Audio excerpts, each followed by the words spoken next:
یہ سورہ اعراف کی آیت نمبر 201 ہے. اس میں اللہ تبارک و تعالی نے ارشاد فرمایا کہ بے شک وہ لوگ جو متقی ہیں، پرہیزگار ہیں، گناہوں سے بچتے، تو ان کو جب شیطان کی طرف سے کوئی وسوسہ یا کوئی خیال چھو لیتا ہے تو وہ فوراً بیدار ہو جاتے ہیں اور وہ اللہ کو یاد کرنے لگ جاتے ہیں. تو فَإِذَا هُمْ مُبْصِرُونَ، بس پھر وہ بصیرت ان کی جاگ جاتی ہے، پھر وہ جو ہیں فوراً اندر سے روشن ہو جاتے ہیں. ان کی آنکھیں جو ہیں وہ اندر کی آنکھیں دیکھنے لگ جاتی ہیں اور وہ حقیقت کو سمجھ لیتے ہیں. تو اس میں پہلی بات تو یہ ہے کہ متقی جو ہیں ان کے پاس بھی شیطان پہنچ سکتا ہے، نیک لوگوں کو بھی شیطان چھو سکتا ہے، لیکن نیک لوگ جو ہوں گے، اللہ سے ڈرنے والے لوگ، تو وہ فوراً متنبہ ہوں گے. ان کا جو انر سیلف ہے، جو اسپریچول پاور ہے، وہ مضبوط ہے، ان کا اسپریچول کنٹرول زیادہ طاقتور ہے. تو اور شیطان تنگ کرتا ہے، کبھی نیک لوگوں کو زیادہ تنگ کرتا ہے اور ان کے پاس وسوسے لے کے زیادہ پہنچتا ہے. اکثر آپ دیکھتے ہیں نا کہ نماز میں زیادہ وسوسے آتے ہیں، نماز چھوڑ کے بیٹھ جائیں تو سب ٹھیک ہو جائے گا. جب تک نماز شروع نہیں کی ہے آرام سے بیٹھے ہوئے، کوئی خیال ہی نہیں آ رہا، کوئی الٹا سیدھا، کوئی یہ وہ. جیسے نماز کا وقت آیا تو وسوسے شروع ہو گئے. یا قرآن پڑھنے بیٹھے تو پھر خیالات شروع ہو گئے. اگر کوئی ناول یا ڈائجسٹ پڑھ رہے ہوں، کوئی کہانی پڑھ رہے ہوں، موبائل دیکھ رہے ہوں تو کوئی وسوسہ نہیں آ رہا، لیکن جہاں قرآن شروع کیا وہاں پہ وسوسے شروع ہو جائیں. تو اکثر ہمیں دینی امور میں ہی وسوسے پیش آتے ہیں. جب بھی ہم کوئی اچھا کام کرنے لگتے ہیں وسوسے گھیر لیتے ہیں. اور جہاں پر کہ زیادہ انسان سمجھتا ہے کہ میرے لیے بڑی سعادت کا موقع ہے، تھوڑا سینسٹیو ہو جاتا ہے، جیسے رمضان آج آ گیا یا اور بڑی راتوں کا وقت آ گیا، یا حرمین شریفین کی حاضری کا موقع ہے، تب انسان بہت سینسٹیو ہو جاتا ہے کہ یہاں تو مجھے بہت احتیاط بھی کرنی ہے اور بہت کچھ کمانا بھی ہے، مجھے نیکی جو ہے وہ اپنی بڑھانی ہے، ثواب بڑھانا ہے، مجھے اللہ کا قرب حاصل کرنا ہے. تو یہ سینسٹیوٹی پیدا ہو جاتی ہے. اس کے ساتھ ہی پھر وہ وسوسوں کا سلسلہ بھی بڑھ جاتا ہے اسی کے ساتھ ساتھ. اور ایسے ایسے خیالات انسان کو آنے لگتے ہیں کہ انسان پریشان ہو جاتا ہے. اور کبھی تو بالکل ایسے کافرانہ خیالات اللہ رسول کے مقابلے میں معاذ اللہ، بالکل گستاخانہ، کافرانہ، باغیانہ خیالات ہیں، ایسے خیالات بھی آ جاتے ہیں اور خدا رسول کی مخالفت میں آ رہے ہوتے ہیں، تمام اچھی باتوں کے خلاف آ رہے ہوتے ہیں.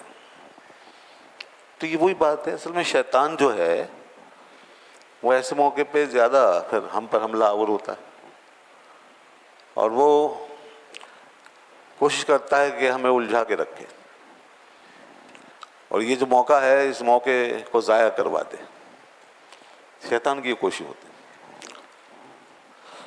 تو اب نیک آدمی جو ہے وہ تو اپنا کام کرتا رہتا ہے. اللہ نے فرمایا کہ وہ تو ہوشیار ہو جاتے ہیں، جو متقی ہیں، جو نیک لوگ ہیں، جن کے اندر اچھی کوگنیشن ہے اور جو پرعزم ہیں، تو وہ تو فوراً ہوشیار ہو جاتے ہیں اور شیطان کو لاحول پڑھ کے جھٹک دیتے ہیں، پریشان نہیں ہوتے. اور جو کمزور لوگ ہوں گے ظاہر ہے وہ پھر پریشان ہوں گے. تو اس لیے ہمیں یہاں پہ کمزوری نہیں دکھانی چاہیے، بلکہ ہمیں اس کو اپنے اعتقاد، اپنے یقین، اپنے علم کے ذریعے سے اس صورتحال کو سمجھنا چاہیے. یہاں پر اصل میں آپ کی کوئی جسمانی پاور یہ کام نہیں دکھائے گی.